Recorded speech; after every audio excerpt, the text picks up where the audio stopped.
Сигурно се чудите защо съм вързан на дърво с главата надолу. Ами платих на хейтър да се опита да ме убие.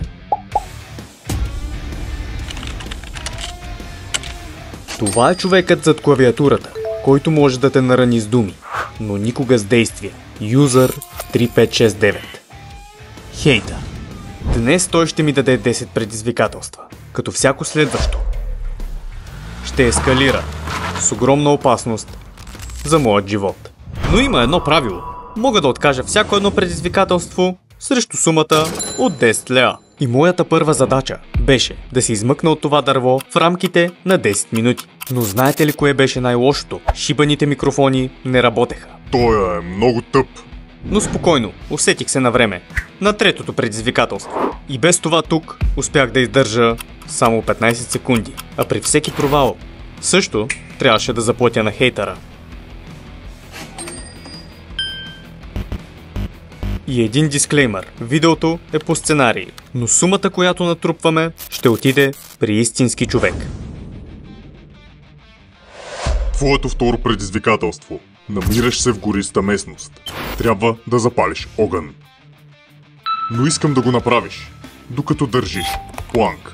Имаш 5 минути и само 3 клечки кибрид. Знаеш какво следва, ако не се справиш. Буклук за обществото. Времето започна да тече, а аз трябваше да подходя с много правилна стратегия. Но нали ме познавате? Просто почнах да дърпам тая шибана еличка. После ми дойде малко мозъчен капацитет и всъщност осъзнах задачата. Аз трябваше да запаля огън. Не беше задължително да е с дърво. Реших, че ще запаля самия кибрид. Гениално! Обаче големия проблем беше, че духаше много вятър и всеки мой опит се оказваше провал. А на третия имах една голяма надежда, че Прометей ще ми помогне отгоре и ще запалим огън. И тъкмо когато си мислех, че ще спестя едни 10 лева, имах мотивацията да продължа да се боря и започнах да правя това, което правят всички студентки в УНСС. И все пак, духането не помогна.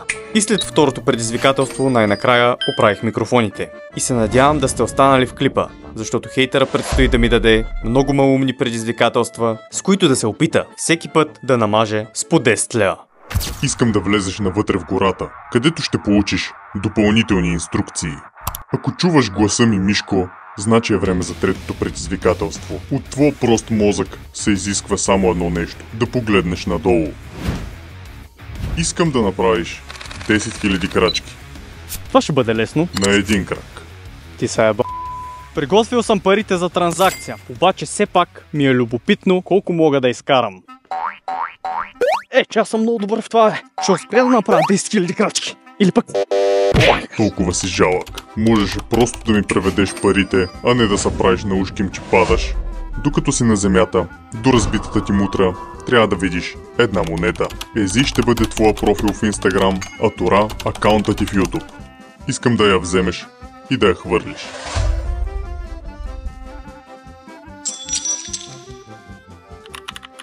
Падна са Ези. Всякво. Твоят оператор ще те буксира в пресата за всеки твой жалък последовател. Аз съм по-стиснат от мъжки свинктер в затвора. Пресата ми е желязна. Затова ще издържа 870 удара. Сега ми пада моето момче. Давай!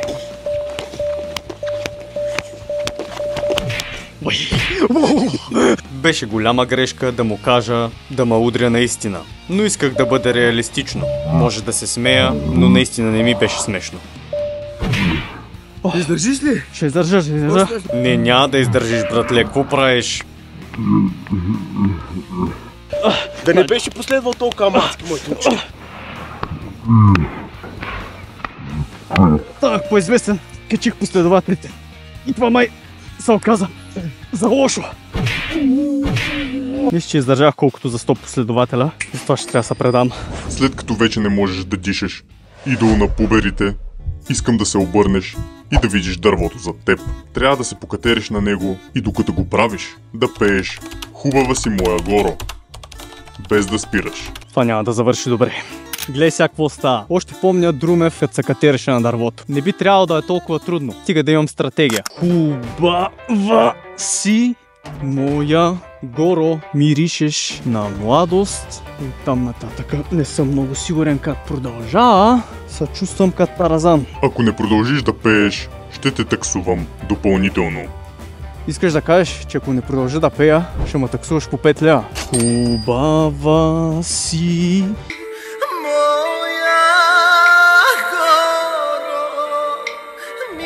Миришеш на младост. Хубава си, дано не падна. Моя Горо, миришеш на младост. Току-що мисля, че спестих 10 лева. Мисля, че ще успея да слезна. Това тук изглежда сравнително безопасно. Шегувам се, но все пак за първи път успях да спестя 10 лева. Когато продължиш по-напред, ще видиш свещения тотем в ръката. Искам да го изпиеш, но няма да ти казвам какво има в него. Понеже си отвратителен човек и постоянно ядеш гнусни неща за гледания. Наистина ме е страх да отпия. Надявам се да не е отрова. Не след дълго ще разбереш, че това е смес от оцет, чесън и бял монстър. Две неща, от които ти се повръща, смесени с нещо твое любимо. Знам, че ще ти прозвучи банално, но толкова много ме дразниш, искам за следващото предизвикателство да се фърлиш от някоя скала. Петка, снимаш ли? Готов съм да го направя. Никакви пари повече няма му дам. За това дет ми причини на червата. Тук може да не изглежда високо, ама всъщност е. Ще го направя. На 3, 1, 2... По-лесни пари никога не съм правил. Но все пак ти си просто един идиот в интернет. Не, няма шанс. Но пък сега ще те пробвам с нещо, на което знам, че няма как да откажеш. Понеже си тъп като галош. Искам да направиш лицева опора с оператора. Все пак, аз съм клякал по средата на Балтийско море. Петка, готов ли си да застанеш върху моя гръб? Правил съм с 50 кг. Не мисля, че... Но, мога да седнеш направо. Е така. Сядай, пак аз. Ще се пробвам. Добре. И... така. Раз. Два. И...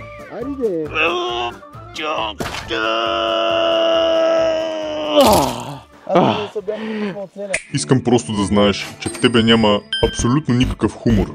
Не си забавен. В следващото предизвикателство искам да спреш да правиш тъпи шеги за чеки, гледания на гърба на известни хора и като цяло да започнеш да правиш качествено съдържание. Откакто срещна Корка, ти се промени. Спонсорите те направиха продажен. Дори не знам въобще хората защо те следват.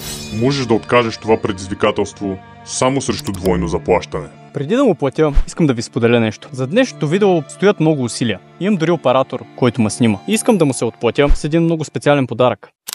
В тази торба има висококачествено креатинче, което да напомпи бицарките му да станат по-големи от моите. Разбира се, Proof Nutrition. Също така да ги зареди и с най-вкусните протеинови барчета от Regen Nutrition. Тениска от Абал в дарес няма, защото аз нося ески. И нямам твоя размер, брат, ще ме прощаваш. С огромно сърце.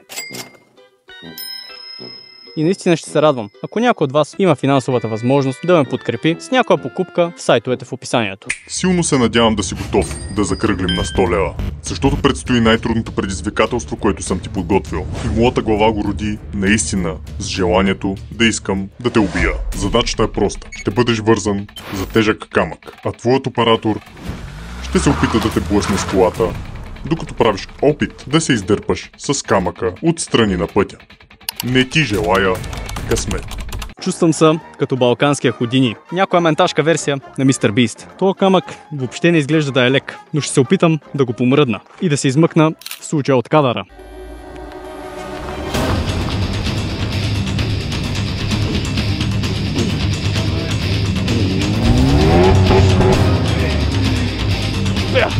Ще успея!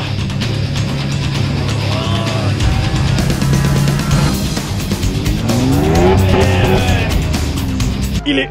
не, няма да успея. Колкото и да те мразя, трябва да призная, че успя да заснемеш добре нещата. И все пак, ако ти се харчат пари, може да се видим отново. И ти желая демонетизация на този клип. Това зад мен е точната сума, която изплатих на хейтъра. Естествено, той е лирически герой и това видео е 99% сценарий. Понеже аз наистина съм останал с впечатлението, че нямам хейтери. Освен може би някои 10 годишни, които наистина не разбират, че се базикам. Хейтерите не заслужават пари. Те се хранят само с омраза. И тази скромна сума ще бъде дадена за благотворителност. А вие може да пуснете остроумен коментар. Ако бях хейтър на Фитнес Манджа, щях